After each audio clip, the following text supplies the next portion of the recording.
वामपंथियों ने यह निरंतर प्रचारित करने का प्रयास किया है कि प्राचीन भारत में स्त्रियों की स्थिति बड़ी ही विकट थी। उनका घोर शोषण होता था या कि उनके पास अधिकार थे ही नहीं। वाल्मीकि रामायण, जो कि आदि काव्य है, उसके छोटे से खंड से आपके सामने कुछ तथ्य रखे जा रहे हैं। निर्णय आप स्वयं कीजिए कि प्राचीन भारत का समाज कैसा था। राम के वनगमन के समय जब उनके द्वारा लाख समझाने के बाद भी सीता नहीं मानती हैं, तो राम उन्हें वन ले जाने के लिए तैयार हो जाते हैं। ध्यान रहे कि राम उन्हें स्वयं तैयार करते हैं। सीता से उनका एकात्म यह कि वे स्वयं ही उन्हें वल्कल वस्त्र पहनाते हैं। सीता का वल्कल वस्त्र पहनना अयोध्या की जनता को मर्माहत करता है। ऐसे क्षण में गुरुवर वशिष्ठ क्रोध से फट पड़ते हैं। वह कहते हैं, न गंतव्यम वनम देव्या सीतया शील वर्जिते अनुष्ठास्यति रामस्य सीता प्रकृत मानसम। अर्थात सीता वन में नहीं जाएंगी, राम के स्थान पर मैं इनका राज्याभिषेक करूंगा। पत्नी अपने पति की अर्धांगिनी और आत्मा रूप होती है, अतः राम की प्रतिनिधि बनकर सीता राज्य चलाएंगी। यदि सीता अपने पति का अनुसरण करेंगी तो हम सभी उनके साथ वन चले जाएंगे। समझिए कि अयोध्या के कुलगुरु सीता को राज सिंहासन पर बिठाने की तैयारी कर रहे हैं, क्योंकि वे सीता में राम का ही रूप देखते हैं। समाज में महिलाओं के लिए इससे अधिक मुक्ति का क्या उदाहरण हो सकता है। प्राचीन भारत में अन्याय का विरोध करने में स्त्रियां सदा ही आगे रही हैं। कौशल्या का संयत विद्रोह देखिए।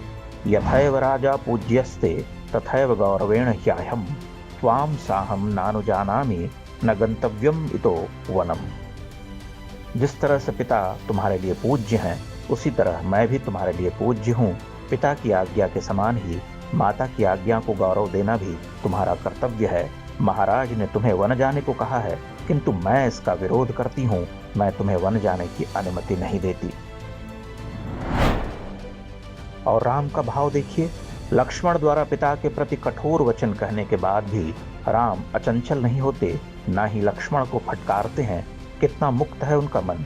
वे कहते हैं, गुरुश्च राजा च पिता च वृद्धः क्रोधात् प्रहर्ष ददथवापि कामात् यद व्यादिशेत कार्यम वेक्ष्य धर्मम कस्तम न कुर्याद नृशंस वृत्तिः। महाराज दशरथ गुरु, पिता और वृद्ध होने के कारण हर तरह से आदरणीय हैं।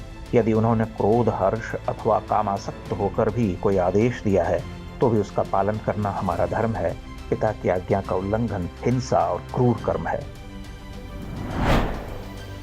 ध्यान रहे, वे इतने मुक्त हैं कि कहते हैं, अगर वृद्ध पिता ने काम में आसक्त होकर भी ऐसा आदेश दिया तो भी वरेण्य है।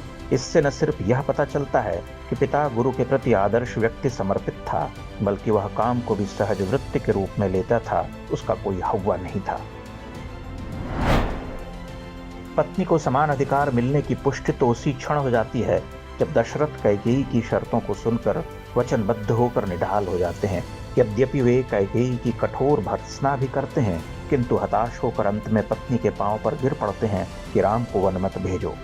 मृते मयि गते राम वनम पुरुष पुंगवे सेदानिम विधवा राज्यम सुपुत्रा कारयिष्यसि। राम के वन जाने पर मेरी मृत्यु निश्चित है। तुम विधवा होकर अपने पुत्र के साथ राज सिंहासन संभालना। ऐसा कहते हुए दशरथ कैकेयी के चरणों में गिर पड़े। यह एक अत्यंत छोटा सा उदाहरण है जहां समाज में स्वस्थ संवाद और विमर्श की मुक्त परंपरा का पता चलता है। वाल्मीकि रामायण में ऐसे प्रसंग भरे पड़े हैं, उन्हें पढ़ते हुए यह सहज ही पता चल जाता है कि आज से हजारों वर्ष पूर्व का जो भारत था वह धर्म, सत्य, समानता, अनुशासन, प्रेम, करुणा, आदर और सहनशीलता पर आधारित था। मानव जीवन मूल्यों का वैसा ऊंचा उदाहरण पूरी मानव सभ्यता के इतिहास में दूसरा नहीं मिलता।